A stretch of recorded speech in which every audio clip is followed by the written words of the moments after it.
Hey guys, hey guys, and welcome back to my channel. Today I want to talk about how to get your contractor's license. And it's really not that difficult. All you really need is proof that you have experience in the field. I think you need like 4 years experience. You actually let me actually get the right numbers on that. So besides the experience that you do need a 660 credit score. You need to be above 18 years old. You need to pass 3 exams, which is basically the Contractors administration, project management, and business and finance. And for what everyone I've heard that's taken it, they always tell me the business and finance is the hardest one, just because it talks about taxes, it talks about like payroll, talks about workers' comp, talks about insurance, talks about a bunch of things like that, taxes. And what else do you need? I don't know why I don't have it here, but it will tell you basically what kind of experience you need, because you need more than, I think it's like 3 years experience in the field and 1 year as a foreman, or you could have 4 years as a foreman, or you could also have 4 years accredited or a 4-year degree from an accredited school, and you could use that as your experience in order to get the license. But yeah, there's a lot of ways you can qualify for it if you were in the military too, or even if you already have your license for just locally, you can upgrade that and get it state. But yeah, you don't really even need to go to school for it. If you want to just go out on the fly and make your appointment at the company's called Pearson View. That's the company that basically lets you take the state exam, and they're the ones that verify that you passed. And once let's just say you passed everything, now all you have to do is go to the state board and get approved. And then once you get approved, now you can go get your license. No, not your license. You can go get your insurance.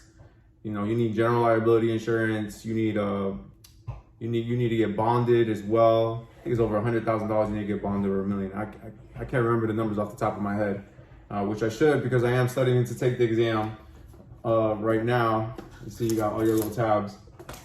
But yeah, what else do you need to do?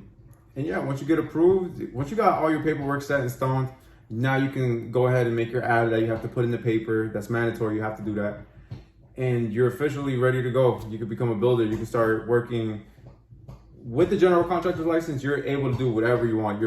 It's unlimited, really. You could build skyscrapers, you can build warehouses, you can build single family homes, you can build duplexes, you can build whatever you want to build.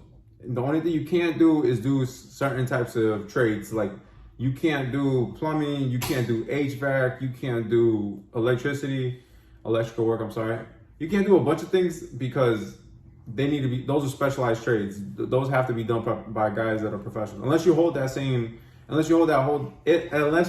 actual license. But yeah, for the most part, what I've seen is people get the general contractor's license and then they qualify someone else's business, or they just go to business with themselves. Again, you'll learn a lot of this stuff in the book. Right now, I'm going to be taking the business and finance exam in November.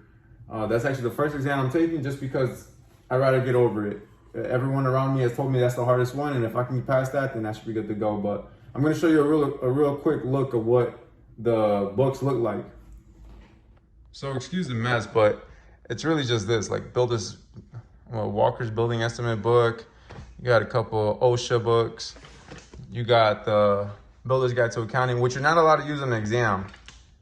But a lot of these books are allowed in the exam, because this is an open book test.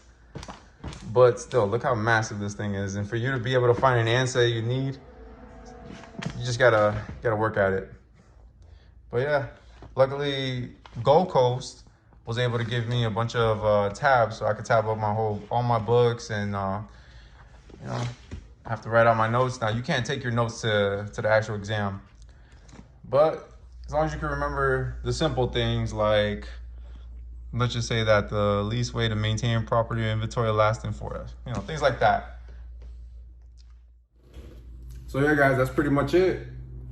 It's a real straightforward process. You take an exam, you take 3 exams, you pass them, you have a 660 credit score. If you don't have that, you can take I think it's a 14-hour course. It's basically showing that you know how to build your credit and things like that, or work on your credit. I don't really know the exact answer, but again, if you're curious, you'll be able to find it in the book. It'll tell you. And yeah, it's a straightforward process. If this video really helped you out, if you answered some questions or you have more questions, leave a comment down below. Like the video, please subscribe, and stay tuned for the next video.